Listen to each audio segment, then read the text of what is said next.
Thank you for standing by, and welcome to the AFS Best Practices Hot Topics webinar. Our topic today is LIBOR transition. Are you ready? Before we get started with the presentation, there are just a few reminders.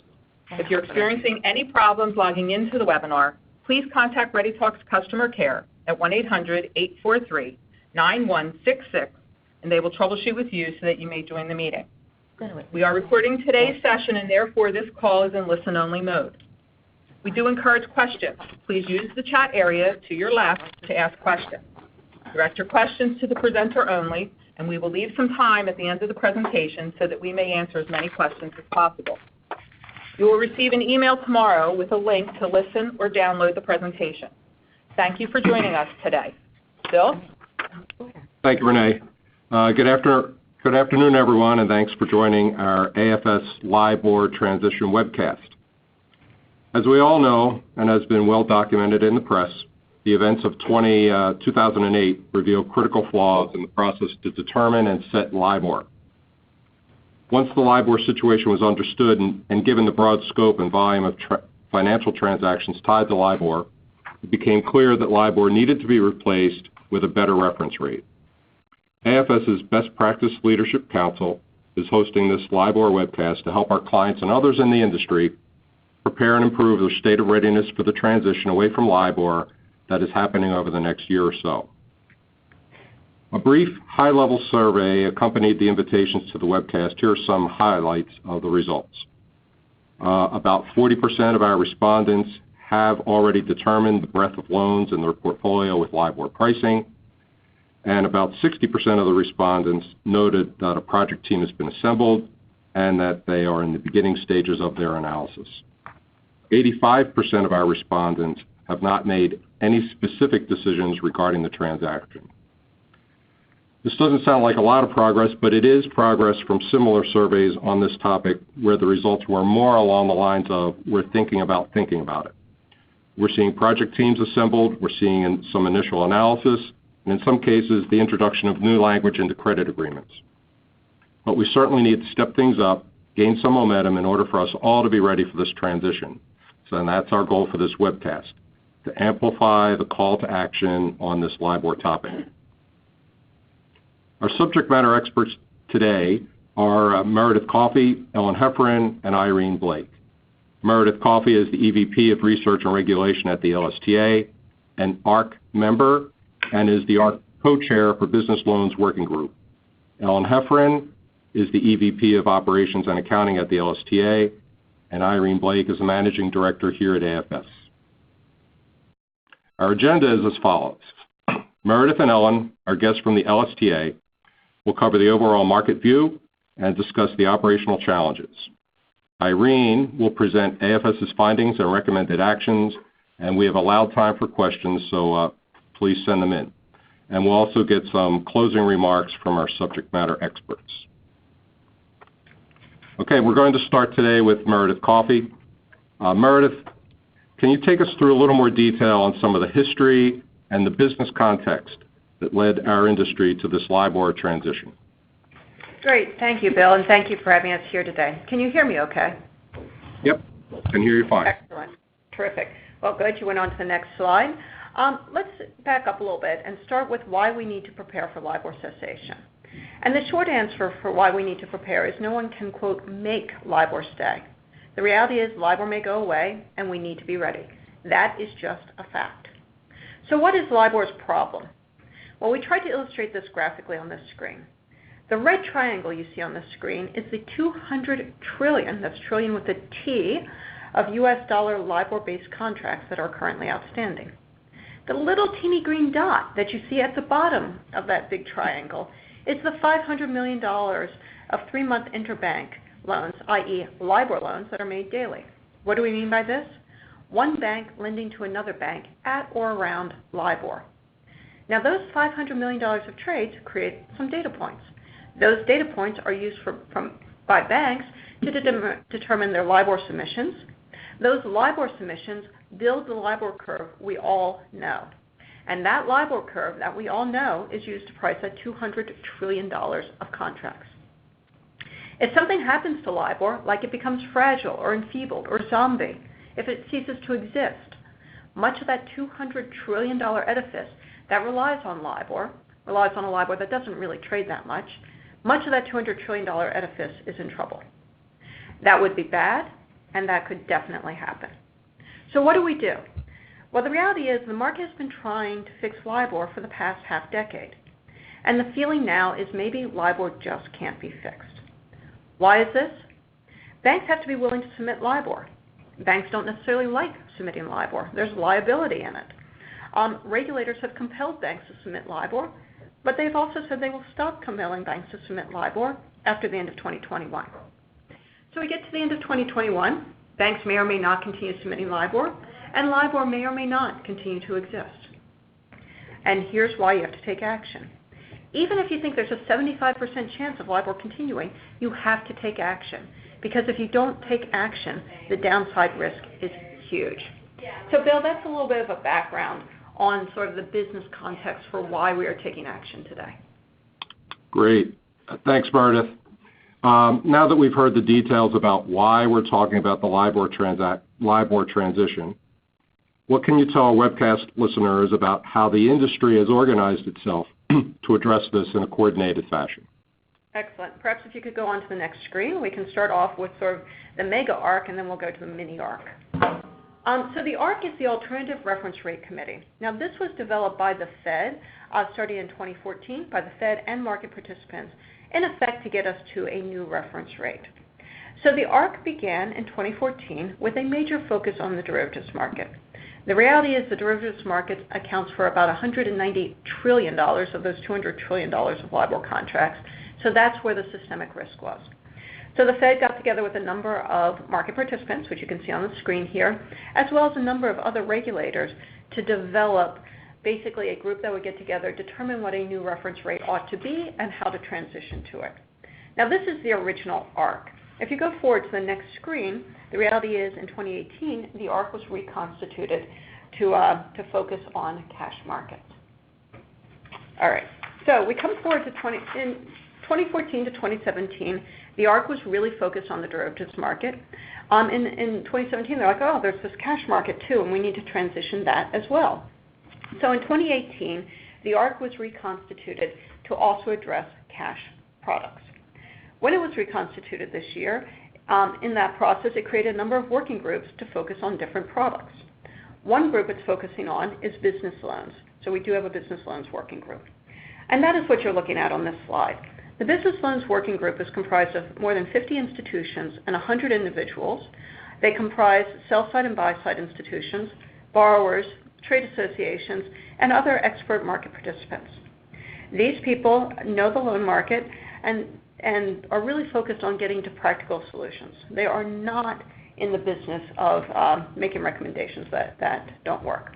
So for the ARC, we've got the mega ARC. The LSTA is a member of the mega ARC. And in addition, we've got the ARC Business Loans Working Group, and we are the co-chair of the group. So hopefully, Bill, that gives your listeners a little perspective around what the ARC is. Great. Thanks, Meredith. So we have the ARC, and we have the Working Group for Loans leading our industry through this transition. What are the criteria that the groups have used to identify or determine a replacement rate? And what market rates have been considered, and what have we settled on in terms of what the replacement rate will be or might be? Sure. So maybe we can go forward to the next slide. And I'll start off with a spoiler, which is the replacement rate's probably going to be SOFR. SOFR is the presumed replacement rate, at least for the derivatives market. So I want to talk a little bit about why we got to SOFR and why it is potentially an acceptable replacement for cash products like loans. So to give a little bit of background, when policymakers determined that LIBOR might not last forever, these policymakers looked for good, robust, highly traded rates to replace the IBORs. But the reality is, as they were looking through this process, they determined that almost all liquidity and trading in products that would work is in the overnight markets. This is true in the U.S. It is true overseas. Having done a lot of research, the U.S. selected SOFR as the the replacement rate for U.S. dollar derivatives. So what is SOFR? SOFR stands for Secured Overnight Financing Rate. It is a combination of 3 Treasury repo rates, It's very deep and it's very liquid. If you look at the chart on the left-hand side, that actually shows trading levels of SOFR versus other potential products. This data is actually from early 2018. In recent weeks and months, we've seen over $800 billion of daily SOFR trading, or daily trading of repos that make up of SOFR. So $800 billion of daily SOFR trading as opposed to less than $500 million of daily LIBOR trading. You can see these markets are very different in their depth. But, okay, SOFR is one potential replacement, but why not take other rates? So, for instance, when we go out and talk to people about SOFR, people are like, oh, that's crazy. Let's just use Fed funds.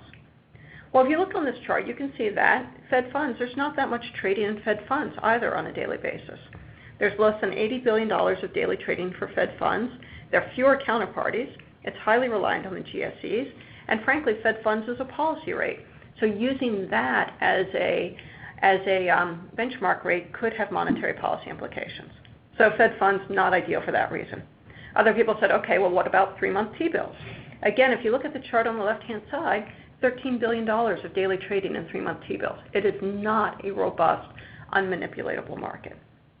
So ultimately, regulators in the U.S., policymakers in the U.S. said, okay, SOFR probably is definitely the replacement rate for derivatives, probably makes sense for cash.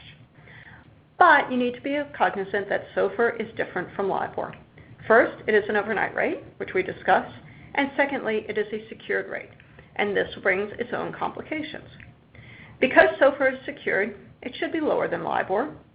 As a result, the market is working on developing what we call a spread adjustment. A spread adjustment would make LIBOR and SOFR more comparable. But be very aware that we're really talking a spread adjustment for legacy LIBOR loans that need to convert to SOFR. If we go out 10 years, it's 2028, and we are issuing new SOFR loans, I suspect there will not be a spread adjustment on those. It's really just a transitional device. So that is one issue. SOFR is a secured rate, and we need to adjust for that. The second is SOFR is an overnight rate. We should tell you that the ARC is working on developing a forward-looking term SOFR. A forward-looking term SOFR would look a lot like LIBOR. That said, of course, you can always create a compounded overnight SOFR rate in order to create a term. And moreover, I would point out that even without a term curve, it is possible to issue SOFR cash products. I think the estimate is that there's been about $25 billion of SOFR issuances since July, and I'm talking FRN-type issuances. All of them use overnight SOFR, and I think one uses a compounded in arrears SOFR. So it is possible to have products, SOFR-based products, without a forward-looking term curve. So, Bill, hopefully that gives a little context about what SOFR is and why it was considered. Yeah, it does, and I think that's very informative, Meredith. So it looks like as LIBOR goes away and SOFR becomes the focus in terms of replacement rate, we're really talking about fallback, right? And from your perspective and what we're seeing from the ARC, how does that work, and how does the recent ARC consultation address all the fallback scenarios? That's great. Thank you, Bill. If we go forward to the next slide, perhaps we can start talking about what fallbacks are and then the consultation that the ARC released. So we reconstitute the ARC. We have cash products. We recognize that SOFR is likely to be the replacement rate for loans. And so then the ARC, literally at the first meeting I was at as a representative, says, you know what? You guys need to develop standardized LIBOR fallback language for syndicated loans, and it needs to meet 3 objectives. First of all, the fallback language needs to be workable. A great plan that's not workable is not workable. Second, it needs to reduce systemic risk. And third, it needs to be broadly and quickly executed if LIBOR were to be discontinued. So that's what we started working on, starting in April all the way through the fall. In September, the ARC released a consultation on LIBOR fallback language for syndicated loans and FRNs. Meanwhile, last week, the ARC published the market comments on the fallback language. The consultation is closed. We got a number of comments in, and we published them on the ARC website last week. And what I want to do for the remainder of my time before we transition over is discuss the proposed fallback language, what we proposed, and what the market said. But before we get started, I think we need to start off with defining LIBOR fallback language. A LIBOR fallback is legal contract language that answers the question, if LIBOR ceased tomorrow, to what rate would my loan fall back? Is it prime? Is it last quoted LIBOR? Is it nothing? Is my contract silent? The reality is you have to be able to answer what rate your loan falls back to and how it gets there. If we think about loans, and as you can see on the screen, there are 4 major components for LIBOR fallback language. The first is the trigger. The trigger is the event that precipitates a transition from LIBOR to a new reference rate. A very simple example is if LIBOR is discontinued, that's a trigger. You better move to a new reference rate. The second component of fallback language is the replacement reference rate. So in other words, what is the new reference rate for the loan? And again, in the loan space, it's most likely to be SOFR. And the third component is the spread adjustment. As I talked before, LIBOR and SOFR are different rates. SOFR should be lower than LIBOR. So there may need to be a spread adjustment to make LIBOR and SOFR loans more comparable. So we need a mechanism to determine that rate. And the fourth component is the amendment process. Both variants of the loan fallback language that we suggest do have an amendment component. So those are the 4 components: trigger, replacement reference rate, spread adjustment, and amendment process. Using those components, the ARC offered 2 proposals for loan fallback language. The first proposal is what we call an amendment approach. The amendment approach is similar to the fallback language that has been introduced in the syndicated loan market in the past year. But the ARC's amendment approach is more robust and it's more specific. So what it does is it specifically identifies triggers that precipitate transition, as opposed to people saying, oh, LIBOR's kind of gone away. Secondly, when a trigger occurs, then the borrower and the agent look for a replacement rate, explicitly considering term SOFR and a spread adjustment. Again, most of the language in the market right now is silent on the replacement rate and spread adjustment. Third, in the ARC language, the required lenders have a 5-day negative consent period. Again, the market isn't fully standardized on whether lenders have a say. So the proposed amendment approach is relatively fast, relatively fair, and more robust than what we're seeing in the market. That's option 1. Option 2 is the hardwired approach. So the hardwired approach sets all the terms for LIBOR transition at the origination of the credit agreement and thus does not require an amendment at a time that's likely to be chaotic. So the hardwired approach, again, like the amendment approach, specifically identifies the triggers that precipitate transition. When a trigger occurs, then the hardwired approach says, okay, I'm going to go down a waterfall of potential new rates. So the first thing the hardwired does is it looks for forward-looking term SOFR plus a spread adjustment. If that exists, bingo, that is the new rate. It is dropped in the credit agreement, and we are done. I say that simply. It will be complicated to do that. If forward-looking term SOFR and spread adjustment does not exist, we go to the next step in the waterfall. The next step in the waterfall is compounded SOFR plus a spread adjustment. If that exists, we drop it in the credit agreement, calculate our interest, and move on with our lives. If that does not exist, then the hardwired approach falls back to an amendment. So there is always a fail-safe here. Now, both the amendment approach and the hardwired approach have pros and cons. The amendment approach is safe and it's familiar. Loans are easily amended, and this takes advantage of loans amendment flexibility. But if LIBOR went away suddenly, there are 10,000 credit agreements, syndicated credit agreements outstanding, Refinitiv says. So if LIBOR went away, could those 10,000 credit agreements all be amended within 5 days without disrupting the market? Probably not. So that is a major shortcoming. On the other hand, think about the hardwired approach. The hardwired approach hardwires everything up front, so ideally the hardwired approach can be executed automatically and within a short time period. However, the negative for the hardwired approach is that it relies on terms that do not exist today. I mean, it does have a fallback to an amendment approach, but it does rely on term SOFR. That doesn't exist today. So, Bill, hopefully that gives a little context about what the ARC initially put out as a consultation and sought responses on. Yeah, it does. And we kind of keyed in on that word workable. That seems like a key thing in terms of crafting a solution, Meredith. So ARC has issued these consultations and these conclusions. How are people responding to these? What do people think are the right approaches? Sure. So if you go to the next slide, we've got some of the aggregated results. So last Friday, the ARC publicly posted its consultation responses. So if you go to the ARC website, you can actually see all of the consultation responses. The LSTA and the ARC analyzed the results. We offer sort of high-level results below, but we also wrote a extended analysis of this on the LSTA website, so that's available to see more details there. So I think the first question people want to know on the phone is, okay, are we going hardwired or are we going amendment? And as you can see on the slide, at first blush, the respondents appear split on the preferred approach to fallbacks. 46% of the respondents said they identified the hardwired approach as the preferred approach, 41% preferred the amendment approach, and 14% said both. So it seems like a split, but I think there's actually more commonality than appears. Respondents' comments suggested that while the amendment approach might be most workable today, once more information is available, so once we have some ideas about what term SOFR looks like, for instance, the market would prefer to go to a hardwired approach. So this might be iterative, or it might be a phased approach where today we use an amendment approach, but tomorrow we use a hardwired approach. So that's observation one.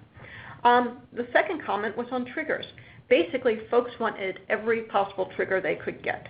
So again, trigger is what precipitates transition from LIBOR to a new reference rate. Our respondents said, one, they want cessation triggers. So if LIBOR looks like it's going to end, we absolutely need that trigger. Secondly, people said they wanted what we call pre-cessation triggers. So if LIBOR becomes enfeebled, they want the ability, or becomes zombie LIBOR, they want the ability to transition their documents then. Third, people also said they wanted what we call opt-in triggers. So an opt-in trigger allows people to transition legacy LIBOR loans to SOFR loans if at least 2 loans in the market are currently using term SOFR.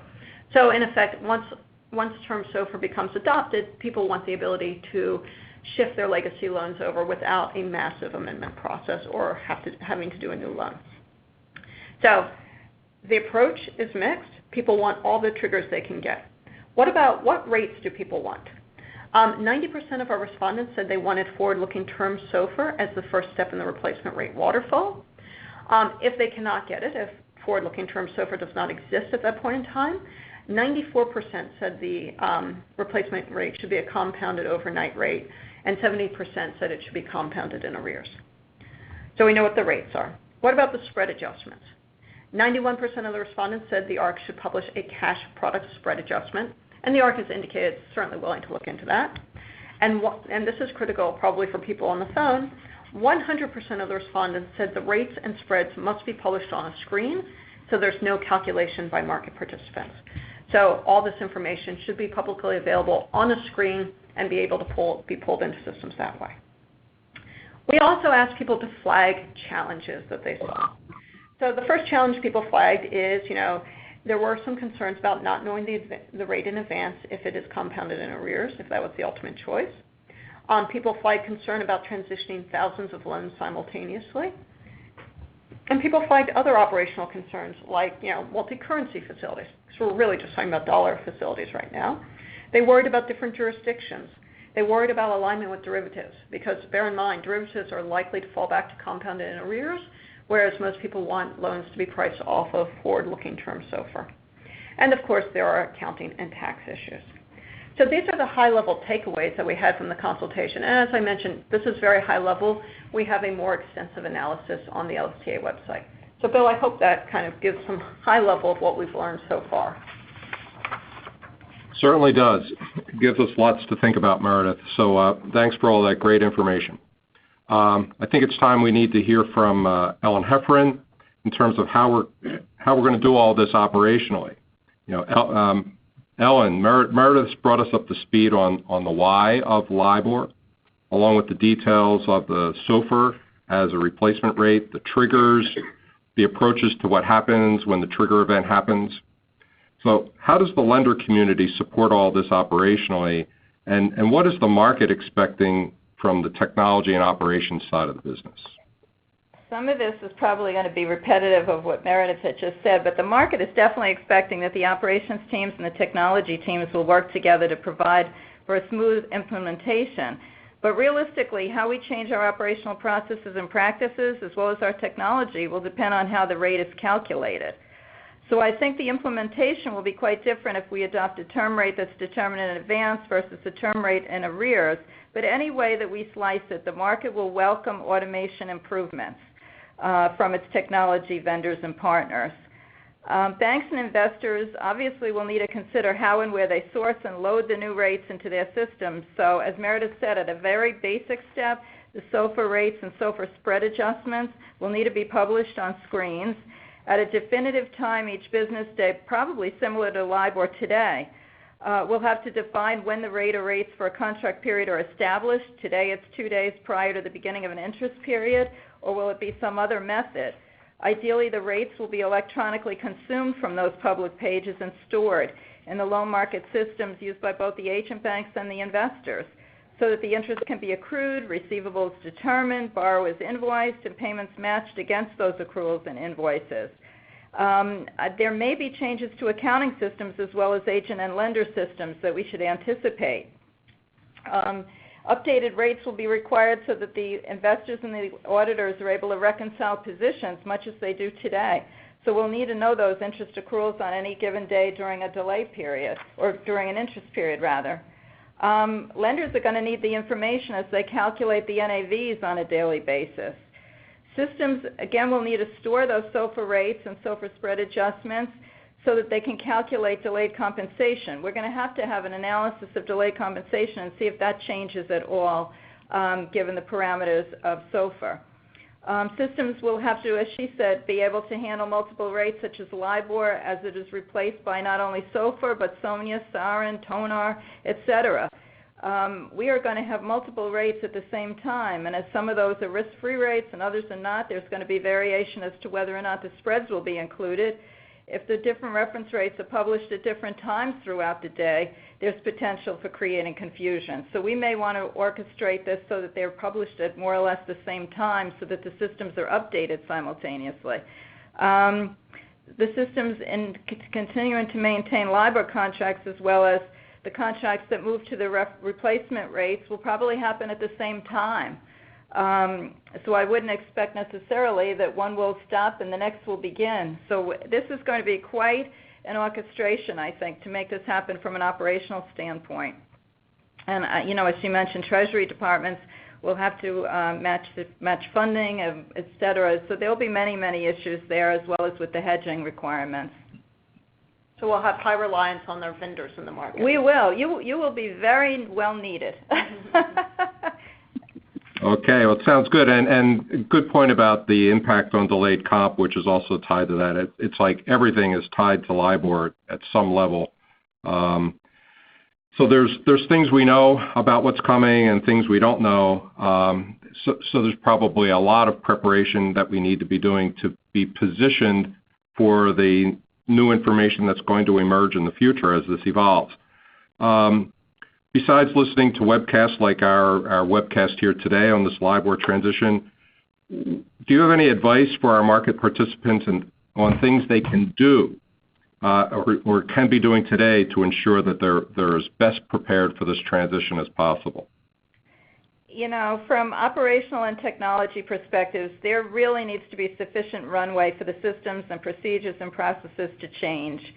So it's our operational hope that the ARC provides clarity and guidance as to how the rates will be calculated, and we will begin conversations with ops and technology teams in January to discuss how this rollout will happen. Infrastructure working groups will discuss and assess the impact of potential accrual methodology changes. That could be a huge conversation. There will also be a potential impact in connection with more complex operational processing, particularly if we have that transitional period where both LIBOR and the replacement rates are in effect simultaneously. So what I would advise is to join the conversation, raise all the issues that you contemplate so we can discuss them and work through them sooner rather than later, as ultimately we need to have seamless communication between borrowers, agents, and lenders. So from the perspective of the LSTA membership, that's what we will try to do for our members. And we would welcome anyone who is a member to join these conversations in the new year, and if you're not a member, to join the LSTA and then join us on these conversations, because they are going to be very, very important. Well, there's a lot of work to be done, and it sounds like what you're saying is this is not the time to be passive. We need to get active with these topics. There's certainly details related to this transition that remain in the to be determined column, and it sounds like it's critical that all of our market participants have flexible plans in place to address the transition because there's still a lot of details that haven't been determined. I'm going to move over to Irene from AFS now. Irene, given what we know and what we don't know, how is AFS working through its plans to support the AFS client community through this transition? And if you could, let's start with how AFS organized its activities and got its teams lined up to address the LIBOR transition. Yeah, certainly, Bill. At the beginning of this year, our business intelligence group put together a LIBOR transition paper, and that basically was pretty much what has been discussed by the folks from LSTA in terms of the rates and challenges and the documentation issues and so on. And then sometime around early summer, we decided to put together a group with representatives of each of our product lines and said, look, we have to take a look at what the impact of bringing a new rate, but more importantly, not just the new rate, but the fact that it may disappear quickly. So in order to respond to that, we selectively and individually looked through all of our products and said, in order for any of this to happen, where do we have to look to see where that impact of that change is going to hit our clients vis-a-vis through our systems? So, Irene, as AFS sprang into action on the LIBOR transition situation, what categories or themes did AFS identify as needing particular focus and attention? Well, when we implement our systems, the main thing that we look at first are what are the policies. And the first thing we did is looked at what are some of the policies within the bank that will be effective and driving the use of SOFR and or other changes to the pricing index. So we've chosen just a few here to mention, and some of them have been mentioned, but we want to bring a little more detail to it. So the first is Treasury. You know, we know that there aren't a lot of decisions that have been made, but Treasury has to look into the viability of SOFR and tenors. They don't exist today, so we're looking forward to seeing what the solution with that would be. But understand that on the AFS side, we can support any of the controls of funds and accruals on that pricing tranche, including any cost of funds that you would like to track. Perhaps that's something on a go-forward basis you might want to track because this rate is a secured rate and not an unsecured rate. The next group we looked at was finance, and will the finance want to post the earnings of SOFR to different receivable and income accounts to look at the change? I'm sure they would want, if not post in general ledger, have at least the information so they can track it to see what that impact is on their net interest margins.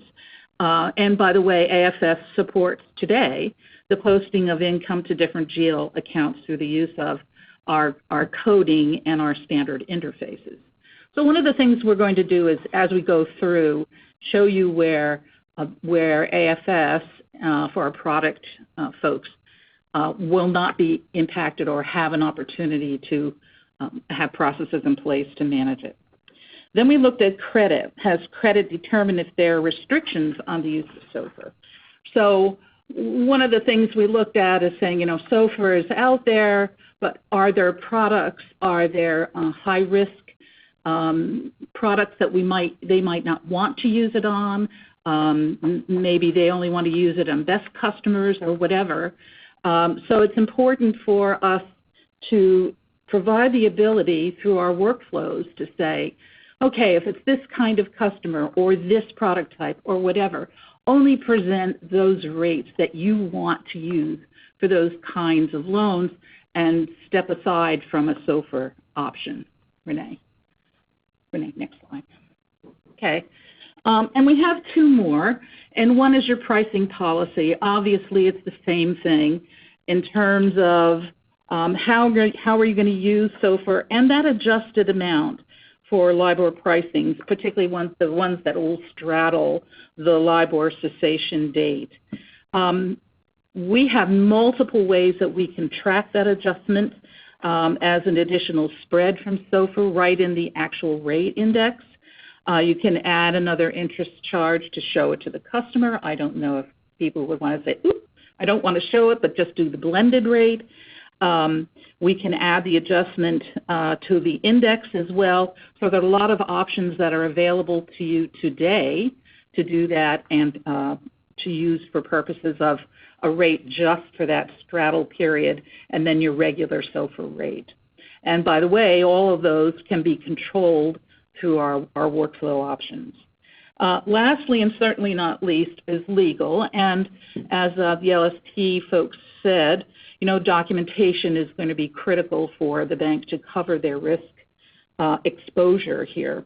But one of the things we wanted to bring forward is our workflows can capture the data to feed any documentation mechanism, whether it's just a file to legal counsel or it's to doc prep systems or manual systems. But what we're trying to tell you here is our experience says we have seen documents being generated from multiple sources within one financial institution. There are even doc prep systems specific to particular products. So one of the things that we sought through this process is where is AFS interfacing potentially, where are customers documenting these loans that potentially have LIBOR priced to them. So maybe at this time, here's something that we wanted to bring to your attention, is that when you're looking through your documents and you start redocumenting loans, this might be a time for you to identify, yes, this loan has been redocumented with SOFR language or not. So through this whole documentation process, if you're going through our workflows, we can certainly capture that and store it for you. So you will know on a go-forward basis where, without having to have to look in every document, which ones have been completed and which ones haven't. So for the first, so just to wrap up this part of it, we felt that once your groups have come up with their policies, then you can start reacting in terms of workflows, storage of data, recalculating rates, all of those things. And we've done our best to try to unearth some of those options for you. And up to this point, we've provided an AFS solution of sorts, and we'd be happy to talk to you about the details of any of it. So far, we're okay. So far for SOFR. Irene, nice job taking us through a whole bunch of themes there where LIBOR is impacting our market. But since AFS solutions are so focused on process, can you take us through how AFS is looking at the process and how AFS sees the LIBOR transition impacting that process? Sure. Okay, Renee. There you are. So what we decided to do is look at what was the best way for us to look at the entire process and say, we're going to be hit by this change of rate. Where's it going to be our biggest impact? Who is it impacting? So for us, the best place to start was our straight-through process. So what we're going to do in the next couple of slides is just parse it out a bit and bring some facts or things that we've seen and suggestions that we can make for you. Okay, so the first area, customer relationship manager. So it says CIF resolution, but I'm sure most CIF systems don't have rates in there. But if they do, and you've identified that rate, okay, there's a system that has to be impacted with a new identifier. And if you have a CRM system, and we happen to know we have several clients that have some sophisticated CRM systems that really do get into these rates, and they will also have to be addressed with a change to SOFR. Obviously, your lender's going to need some reporting to know from a breadth and depth of their portfolio, and this should be started now, and we have some suggestions on this as well. that they need to know the breadth and depth of the pricing of their deals and what the status of that change is going forward. AFS has ticklers that can be used to track the status of the borrower and guarantor or guarantor subsidy if the loan will straddle the SOFR change and the date it needs to take effect. And also, all of this can be viewed online. It's all in our extracts, so all that information is available today. Placing the status on the loans makes it visible to all who will view and service this customer. So the use of ticklers or other mechanisms we have in Vision, you will always be able to see where those loans have been impacted or not. Okay, so now we talk about the credit analyst, underwriter, approver. Now, we've chosen some language and terminology here that might be different for your organization, so we tried to keep the descriptions as specific as possible. So for the credit analyst and risk rating, depending upon the policy that has been set up by your credit area and your pricing committee and all of that, all the risk rating systems may need to be updated, and all workflows using these updates will also need to be updated with new values and associated language for the loan approval document as well. So not just the legal documentation, but the underwriting documentation will be impacted as well. AFS straight-through process only sends the info to and gets info from the risk and pricing system. So today, we aren't storing the actual risk process or the risk rating process. We go out to those individual systems, pull that data in, send it, and receive it. So there, even though the workflow is not particularly impacted, where it's going to get its information to update it for the loan agreement and going forward certainly is. For the underwriter, could be in a potential rate adjustment in addition to the rate adjustment for the straddle period. So there's another area where the underwriter could be impacted. And questions we have, would you re-risk rate the SOFR loans change because they straddle the cessation date? Would you need to send it through a special underwriting step? Again, our workflows can certainly support you with that. And the approver needs to be aware of the reason for SOFR pricing. Is it just a new rate on a new loan, or has it been amended because of LIBOR cessation? Could have an impact.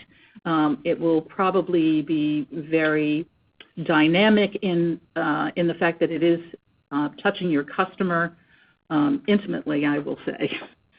And then obviously the approver resolution, all of this can be stored through our workflows and stored so it's viewable, again, in the loan approval document. So just to say it's beyond the loan documentation, we have all of your loan approval documents and why you decided to go forward with this.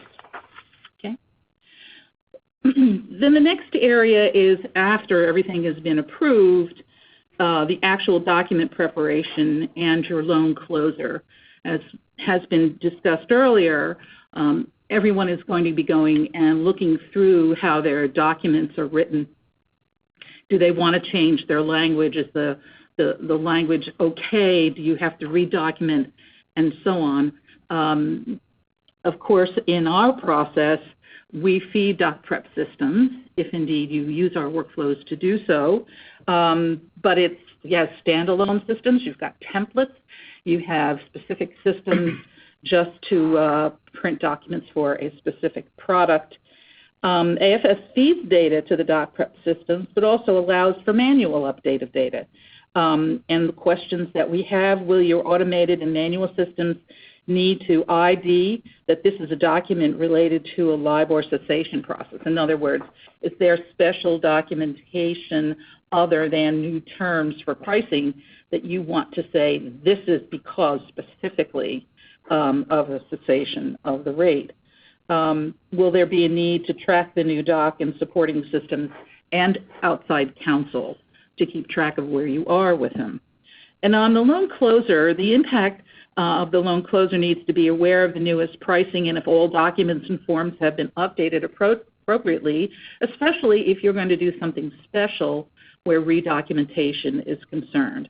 And again, all this information we've talked about that we can capture along with the process and pass it along to all of those who need this information to move forward is there and can be and will be in not only the loan approval, not only in your regular loan documentation, but also in your loan approval document.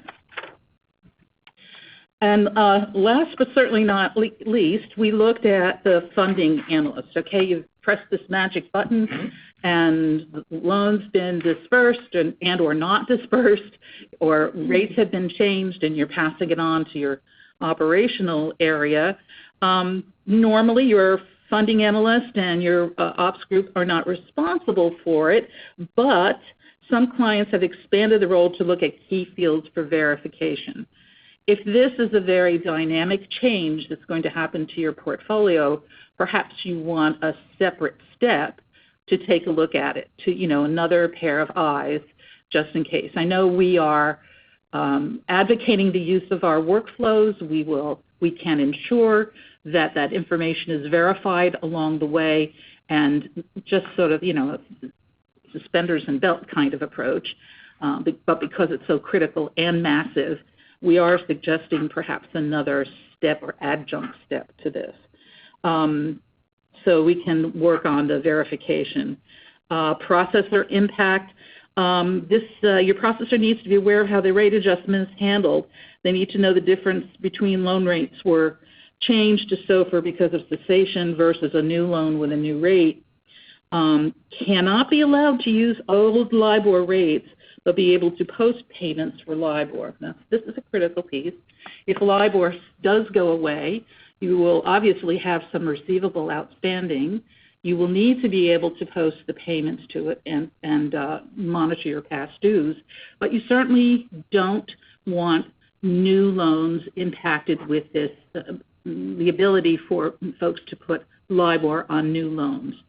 Fortunately, in our systems, you can take that validation out. You can deactivate the use of LIBOR as an input mechanism, but the rate history, the receivables are all there. If you want to change billing, you can certainly do that. So from a go forward and receivable and billing impact, it's there and it will stay there until that receivable has been satisfied. And just as a quick wrap up, we've went through all of this, and I went through it fairly quickly. I will say that we do feel that because of other interfaces you may have along the way in this process, you need to take a specific look to see how LIBOR is being implemented or used within those various steps. That's quite a comprehensive look at the process, Irene. There's a lot of points in the process where LIBOR will have an impact. As you were going through the discussion of the process, you referred to a number of systems like risk systems, doc prep systems, et cetera. And we all know that AFS does not exist in isolation. AFS solutions are connected to a host of other critical systems at our client organizations. Can you take us through the impact of the LIBOR transition on the process beyond just AFS? What about other systems within our client banks that AFS interacts with? Yeah, Bill, there are some, and I would honestly say that most of our commercial clients have commercial loan-related systems that process specialty types of lending, like construction lending, asset-based lending, some mortgage systems, floor planning, even leasing.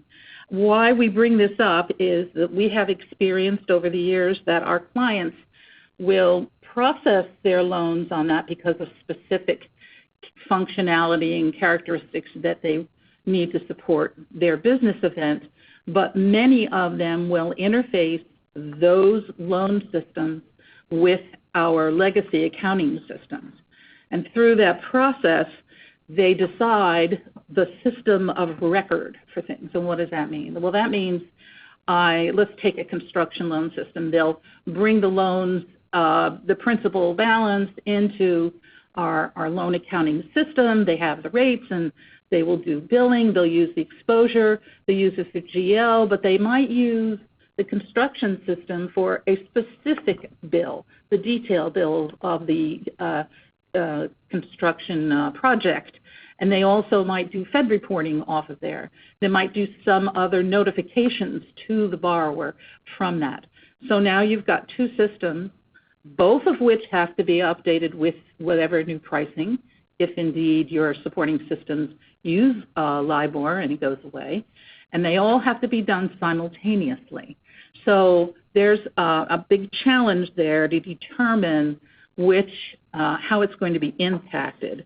So that's one of the big pieces that we saw. The next piece are interfaces. You know, in our professional services group, we have a whole team that are pros at doing interfaces. You name the interface, it's sort of like name that interface, and they can give you verbatim what it is and what the challenges are. What we're saying here is, unfortunately, you're going to have to take the time to look through each interface to see, is LIBOR being used? Is pricing data being used? How is it being used? Do I have to do something about the interface, let alone the system that it interfaces to? So just from a laundry list of things that we thought would be necessary, we would do that. Certainly, the whole reporting, I call it, it's a lifetime, it's a career of all kinds of reporting that you're doing. This could be a monumental task in and of itself. Look at all of you have to identify your reporting where you're doing pricing. Are you doing calculations in the report based on LIBOR versus other indices? So you have to take a look at your reporting to see if indeed you're using LIBOR to produce executive management, system management, all types of management information that are supporting your business. And lastly, for this alternative systems are data extracts, primary, secondary, and tertiary. What do we mean by that? If you're an AFS client, you know that we have standard extracts, a standard extract that come out of our systems. We also know that our clients take those extracts and send them off in various areas. They might be big data warehouses. It might go to another version of it might go to a credit data warehouse. Another version might go to a group that's doing Fed reporting.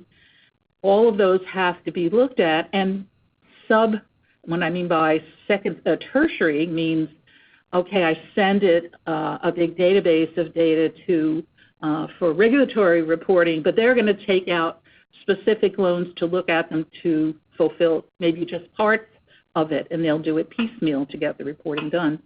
That's what we mean by a tertiary extract. They all have to be looked at to say, is LIBOR and or SOFR involved in it, and what is the impact to that?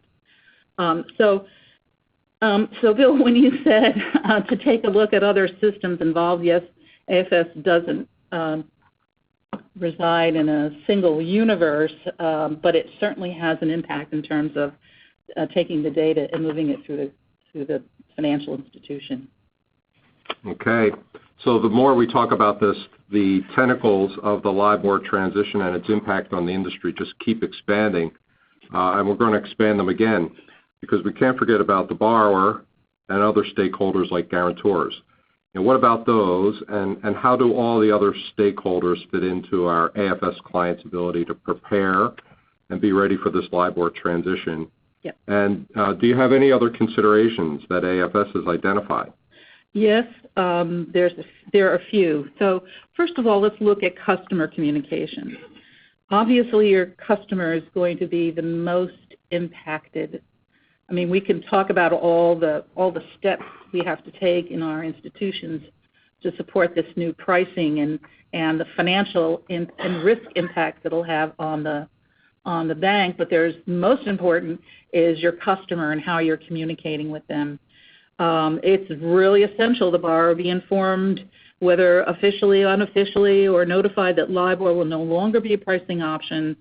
prior to the change. Now, I'm going to talk about that prior to the change in a couple slides later. This communication take various forms, emails, form letters, their new loan documents, online banking accounts, all the communications. Their bills, just the simple bill. We don't know how you're describing the pricing on the bill today. Is it going to go from LIBOR and then SOFR and have that description on the bill? Here's some other communications that the borrower may be impacting. Rate change notices, anything you do online, emails to them. Follow-ons for loan exceptions, maybe wire notifications, loan transaction notices, declination letters.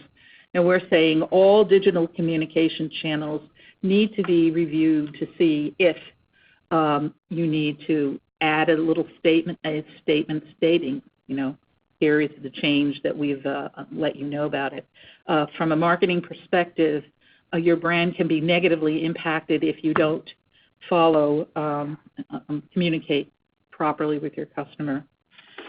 And certainly, last but not least, I have some other considerations that came through kind of at the end. Some of this we've talked about a little bit before, but the very first one, and you say consumer loans priced with LIBOR, and generally clients don't do that. They just don't do consumer loans. However, we have found in high net worth lending, when you have a line of credit that you've given your high net worth customer, and they're using their stock portfolios to secure that line of credit, sometimes they're priced in LIBOR. Now, the CFPB gets all upset because if the advances off this line are for individual use and not corporate use, it's considered a consumer loan, and then all of the regulations apply. However, the CFPB has put a little threshold in, and I do believe they've changed. It used to be $25,000. I think it's 50, 65, some are 70, somewhere in that. But if you go outside those thresholds, then these loans are really considered consumer loans. So all we're suggesting here is take a look at your high net worth portfolio to see how you're pricing those deals, because the same things we've talked about will affect them as well. And we have talked about, the LST group did talk about to other IBORs from other countries. Understand that they might not change their rates. Their rates might be calculated differently. It might not be at the same time that you're changing your rates. So not only do you have to monitor the U.S. dollar change for LIBOR, you also have to look at those loans that are tied to other sovereignties indexes. And we here at AFS, hopefully your loan exposure to these rates are at a minimum. And lastly, derivatives, and we talked, just breezed over it in the LST thing, but we wanted to bring to your attention, you have loans that are tied, have derivatives tied for them for rate, your LIBOR rate derivatives. You have to be very careful to watch what the rates are on that derivative versus the rate on the loan to make sure during this change, especially the time between the change for those loans that straddle that date, that you don't have a mismatch with your swap to ensure. You have to make sure that there's no pricing gap. So at this point, we felt that we had exhausted a list of options. We certainly could have gone on a lot more detail, but we felt that until we find some more decisions, definitive decisions coming from the marketplace, we're going to still monitor these, but as changes come by, we will take a look and keep you up to date as well as ourselves. And just so that you know, okay, I'm sorry, Bill, he stepped on your line. Sorry. Quite all right, Irene. We've covered a lot of ground here so far in terms of AFS's analysis, everything from how AFS got itself organized, the identification of themes. We walked through the impacts on the process. We covered the customer and other stakeholders. Earlier, Meredith gave us a good sense of the size and scale of the LIBOR transition impact on global markets. Based on AFS data, can you give us a sense of size and scale here? Okay. So we just have some information here that our business intelligence group has been monitoring what loan exposure is to LIBOR and other rates, and they were kind enough to share some information with us. And it's used in a lot of our product services. So if you're interested in how what level of detail these can go to, we'd certainly talk to your RM, and they'll be happy to talk with you through the options. But out of this whole portfolio, first of all, the dollar number is net book value. It's syndicated agents, net sold. It has boughts. It's less charge-off, non-accrual, interest applied to principal. It's your net book value. Net book value under LIBOR. Notice the number. Of the whole portfolio, that's 69.52% of total loans are priced at LIBOR. And that's various tenors, but I will say the majority of them are 30-day, correct? Yeah. So it's a 30-day LIBOR. That's a lot of dollars in the portfolio. The rest are prime, fixed rate, and other. One thing that I'd like to mention here, just really quickly as an aside, is something near and dear to my heart because it bit me big time when I was in the operations area, as was a rate option loan. I have a rate option loan. I might not be at the time of the transition in a LIBOR tranche. I might be in some other pricing mechanism. I don't know how our clients are monitoring those. It could be in an Excel spreadsheet somewhere. It could be in, the portfolio. It could be in a file. It could be, who knows, in your perpetual 3x5 cards on your desk. Anyway, I think some of that fixed rate dollar could potentially be LIBOR in there. But I just wanted to pass on to you the enormity of the pricing that our clients have put into LIBOR pricing. All right, so gives us a good sense of how big the problem is, or the challenge ahead of us is. All this information is really good, but what our customers and the listeners on the call really want to know is what should they and what can they be doing right now? Are there specific actions that our clients can be taking? And how can AFS help and support our clients' preparations for the LIBOR transition? So what we decided to do is to put together 3 options in no particular order where we think you could start if you haven't already done so. Understand that you can today update your AFS systems with the new daily SOFR rate.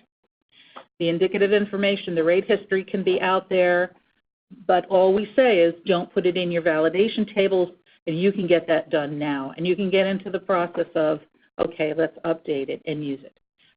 Again, you could do it later on, and our view is you have to decide how much history, when are you going to start it, when do you think you're going to anticipate it, what about testing it. But to update the loan system with SOFR rates, it's a standard process, and it's been in existence, and it's mature, and it works really well. But we do believe that identifying all your loans with LIBOR pricing is the biggest effort at the beginning. If you have our Lender Workstation tool, you can certainly build your views to do that, to look at just LIBOR, identify them, slice and dice them in any way you want, by product line. If you're documenting loans differently in some other line of business, some other product line other than your regular middle market or your small business loans, you can slice it and dice it and keep track of it. You can save the views, and so on and so on.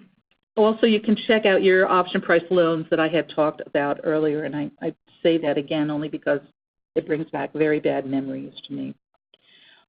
Documentation. And as it was iterated previously, be sure to review your participation agreements, not just your regular loan agreements, but your participation agreements bought and sold, and any place where option price loans are managed. And review your document templates. You can start doing that now. I know that what we've done to date is brought a lot of information to the table where we have experienced the use of not just LIBOR, but any rate and how it's processed and identified and reported in the system. It's the same thing. And certainly, last but not least, you're going to need some kind of support, and we recommend Scotch. It's a few of us here. It's our drink of choice. Preferably single malt, at least 15 years old, and you can enjoy it with a straw. Thank you, Irene. So we're going to take a few minutes, and we have a few questions, so I want to take a few minutes just so that we can look at those, and then we are going to respond. So we will be right back.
All right, we do have a few questions, and Meredith and Ellen, one of the questions that came in for you is, would you comment on the commonality of the adjusted spread? Is it your view that all the banks will be the same, or caution was that banks could use different views of this, causing client and market confusion? Yeah, I think it's very clear to understand that there will be one spread adjustment between LIBOR and SOFR. The expectation is it will be published by a third party, ideally developed by the ARC, but published by a third party, and that one spread adjustment, or admittedly one spread adjustment per tenor, will be published once at LIBOR transition. So it is one number used by everybody at the market, published once. So there should be no sort of discretion around that. So hopefully that puts your client's mind at ease. Great. Thanks, Meredith. We do have another question here for you, and we're asking, the question has been asked, could you briefly address potential operational implications if the market adopts a compounded SOFR in arrears as either A, the primary fallback rate, or B, a secondary fallback rate if term SOFR is not available? I think that's a very good question, and I'm not the operational expert, so I'll start off with that caveat. But I am the person on the ARC, and I've been engaging with folks in the market a lot. There is definitely a lot of chatter about the potentiality of having a compounded SOFR calculated in arrears as a fallback rate. Right now as the second fallback rate, but it could be the first fallback rate if there is not a forward-looking term SOFR. So there is a lot of buzz about that in the market. I think it's too early to go into what all the operational considerations are, but what I would say is we at the LSTA, and Ellen and myself in particular, are tackling this by putting together a structure of we are going around and we are talking to people about what are the operational considerations for cash securities in general. After we understand what the operational considerations are for cash securities in general, then we're adding on another layer and saying, okay, we expect loans will have all the operational considerations that cash securities have. Now we need to identify, are there specific operational considerations for loans? Does it show up in settlement? Does it show up in delayed comp? These are additional complexities beyond what you might see, for instance, in an FRN. So I don't think, are at the point of saying here are all the operational considerations, but we are working on. We've put together a process plan to sort it out, but that's at the early stages. Thank you, Meredith. Hopefully that's a helpful non-answer. Thank you. Irene, we have a question for you. Mm-hmm. How will AFS be able to handle daily accrual for a rate in arrears if compounded SOFR is used? Just like the LSTA, we've had a lively discussion about it, both the LSTA and AFS a couple of days ago, and we at AFS have talked to our technical staff, and if the market definitely goes in that direction and our banks decide that they want to adopt it, we will address it and take a look at the effort to do it. Right now, we're going to say a non-answer because it's the same thing. We don't know. But from a processing perspective, I will say it permeates the entire system in terms of accruals and billing and what bills look like to the customer and general ledger and that type of thing. So it is extensive, but doable. Now, it's all about timing and if the market really goes in that direction. So we at AFS are looking at those challenges now. Great. The one thing I would add from the LSTA perspective is, again, we're on the ARC. We've got the ARC working group. We believe ARC will develop an operations working group, and we are going out and sort of trying to spec this out with LSTA members to kind of doing the same process that AFS is doing. Yeah. Great. Thank you both. Irene, we have another question for you. Today, do you have any suggestions on adding backup rates in AFS? Certainly you can put any rates that you want in our rate file. So let me step back and say both of our systems, Vision and Level 3, have the capability of adding any kind of rate that you want today. From an indicative perspective, you can put the rate history. Some of those rates can be derivatives. As an example, let's talk about the LIBOR with your adjusted rate. You could have, SOFR with that adjustment in it. You could set up that SOFR rate plus the adjustment within that one rate and use it and just set up another SOFR that's just the SOFR for those loans that will be tied to SOFR post the straddle date. Exactly. So they can all be put in today without any trouble, if that's what you're asking. Great. Thanks, Irene. We have another question here. Do you know if there are any other industry working groups besides the LSTA and or would AFS be willing to organize a group? I personally do not know of it. We can go out and do a research and get out to folks on that, but AFS would be more than happy to set up a group that can discuss these issues as they go along. I promise we will not send out scotch to the members of the committee. You have to find your own libation to get through the challenges of this effort. So at any rate, yes, we'd be more than happy to organize a group if our clients would wish us to do so. Great. Thanks, Irene. So actually, one thing to add from the LSTA perspective, and this is something that we did run into. Initially, the LSTA was working on this as the LSTA, and we're in a unique position because, of course, we're a trade association. We did run into antitrust issues as the LSTA organizing this on our own, which is why we're doing most of our work through the ARC. Probably not the same constraints at the AFS level, but that is something why we're doing all our work through the ARC. Okay. Great. Thank you. Okay, we've covered all the questions and all the material we had prepared for today. I'm going to go back to our subject matter experts just for some closing remarks here before we shut this down. Meredith, I'll start with you. Any wrap-up comments? Sure. There's two things I wanted to add that I skipped over in the interest of time.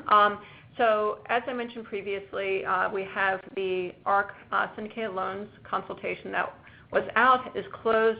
The responses are on the ARC website. The ARC Business Loans Working Group is currently working on taking the recommendations, using that to streamline the ARC recommendation for fallback language for syndicated loans. The ARC will vote on it, and hopefully it will be released early next year. That's step one. Step two, we have done the same thing on the bilaterals front.